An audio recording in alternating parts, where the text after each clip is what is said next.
চাকরির ক্ষেত্রে চরম অনিশ্চয়তা, সেই কারণে ফোরাম তৈরি করে আন্দোলনে নামতে চলেছে দুর্গাপুর ডিপিএল এর বিদ্যুৎ দপ্তরের কর্মীরা।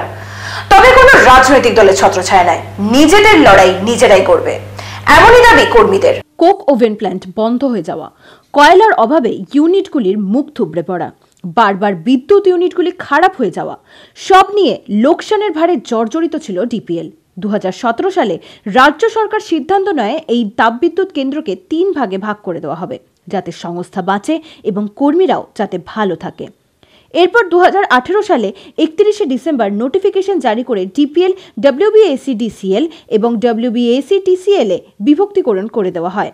228 জন কর্মীকে বিভিন্ন দপ্তর থেকে সরিয়ে এই নতুন 2 বিদ্যুৎ সংস্থার আওতাভুক্ত করা হয় এবং 2019-এর মার্চ মাস থেকে তারা সেই কাজে নিযুক্ত হয়।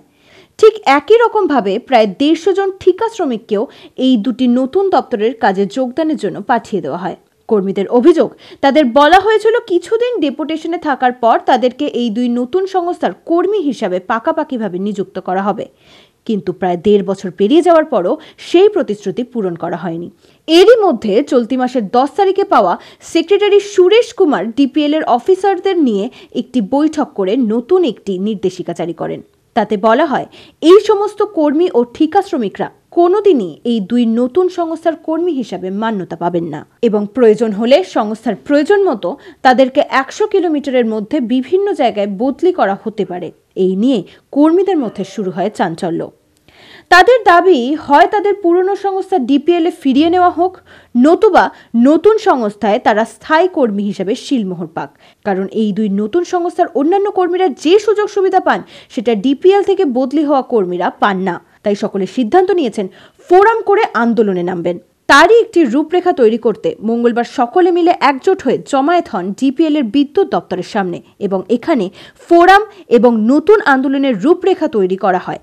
তবে তারা জানিয়েছেন, কোনো রাজনৈতিক দলের ছত্রছায়া না থেকে নিজেরাই গড়ে তুলবেন আন্দোলন নিজেদের বাঁচার জন্য। তারা দুর্গাপুর প্রজেক্টস লিমিটেডের পুরনো যারা এমপ্লয়ি ছিলেন এবং যারা WBAC-DCL এবং WBAC-TCL ডিম ডেপুটেশনে আছে, তারা এখানে উপস্থিত। আমাদের যে 2017 সালে নোটিফিকেশন অনুযায়ী আমরা ট্রান্সফার্ড হয়েছিলাম কি, আমাদের এখানকার যে রিস্ট্রাকচারিং প্রসেস হয় ডিপিএল এর, সেই রিস্ট্রাকচারিং প্রসেসের জন্য আমাদের অ্যাসেট, লায়াবিলিটিস এবং হিউম্যান রিসোর্স ডাইরেক্টলি ট্রান্সফার হওয়ার ব্যাপার ছিল নোটিফিকেশন অনুযায়ী। সেই নোটিফিকেশনের পরে 2019-এ আবার একটা অর্ডার বেরোয়। সেই অর্ডারে ছিল যে আমরা ডিম ডেপুটেড থাকবো যতদিন না রিস্ট্রাকচারিং প্রসেস কমপ্লিট হয়, এবং এই রিস্ট্রাকচারিং প্রসেস যাতে কমপ্লিট হয় তার জন্য আমরা প্রচণ্ড কষ্ট করেছি, প্রচণ্ড স্ট্রাগল করেছি এবং ভালোভাবে এই রিস্ট্রাকচারিং প্রসেস প্রায় শেষের দিকেই চলে এসেছে।